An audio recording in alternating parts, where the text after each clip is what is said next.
How will the UK's Nationality and Borders Bill affect migration across the English Channel?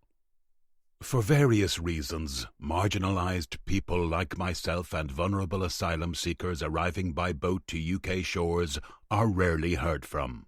Nevertheless, we have a lot to say to you. The UK government's proposed Nationality and Borders Bill is politically expedient, not principled.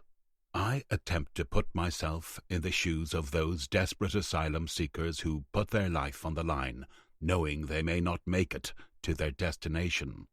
Unfortunately, while you, as a reader, and I, as a writer, and those policymakers in our safe place have the option to choose sides, the sea does not. The sea does not care where you come from or who you are. The sea does not discriminate, and the sea can kill, particularly those in those fragile boats. These asylum seekers are heroes, fleeing persecution, oppressive governments, and, in many cases, wars in search of protection, security, and a better life. These asylum seekers are actual heroes, but if the current bill is passed, they will become criminals the moment they arrive in the UK. It should be highlighted that arriving in the United Kingdom by sea is not already a crime, but it will be if the law is passed. It's important to remember that the right to seek asylum is not contingent on the means of arrival. The bill is predicated on a two-tier discriminatory approach to asylum, distinguishing between those who arrive legally, such as through resettlement and family reunion visas, and those who arrive irregularly.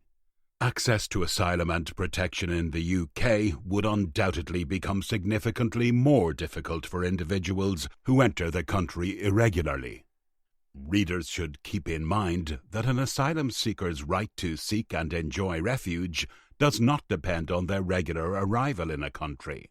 Throughout the world, asylum seekers are often compelled to enter a region without prior authorization. Restricting access to the UK asylum system for irregular arrivals is neither an effective nor a viable solution to the system's current deficiencies.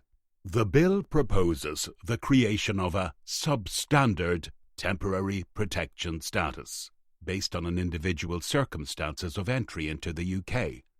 It creates a category of refugees who are denied the full range of rights provided by the 1951 Convention, including the right to family life and prospects for integration. The proposed temporary protection status would be an unfair penalty for asylum seekers who have already been treated unfairly by the country they are fleeing from. It would also create a group of people who will be reliant on the state for a long period of time, unable to contribute fully to society because the system has discriminated against them. It is frequently said that asylum seekers are arriving from France, a safe country, and that they should have sought asylum in their first country of arrival. But we must remember that the law does not require them to do this. Asylum seekers have the right to seek asylum anywhere they feel safe and appropriate. Many asylum seekers come to the UK for a variety of reasons, including having family, relatives, or a well-established community in the country, or other relevant connections. I am concerned that if the bill becomes law, asylum seekers will be denied refuge based on the premise that persons should seek asylum in the first secure country they reach. There are also alarming proposals in the bill for legal changes that would allow the United Kingdom government, in the future, to continue to develop offshore asylum processing capacity while still complying with international responsibilities. I'd want to remind readers of evidence suggesting that offshoring asylum procedures frequently results in coercive transfers of refugees to nations with inadequate asylum processes, treatment standards, and resources.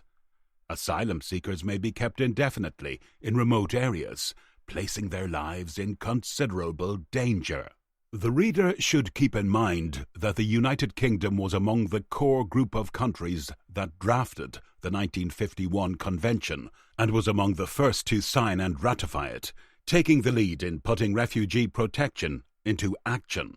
Now the question remains as to what example we will project on the world stage if the bill becomes law.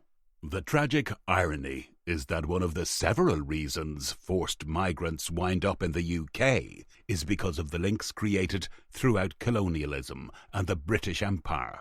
The majority of asylum seekers in the United Kingdom indeed come from former colonies. A more inclusive and cost-effective strategy would begin with solidarity, refusing categorization of immigrants based on their mode of entry into the UK, and recognizing the humanity of all migrants as individuals with their own histories, skills, experiences, and dreams. Providing asylum seekers with the opportunity to integrate and contribute to society, for example through work and education, would benefit everyone.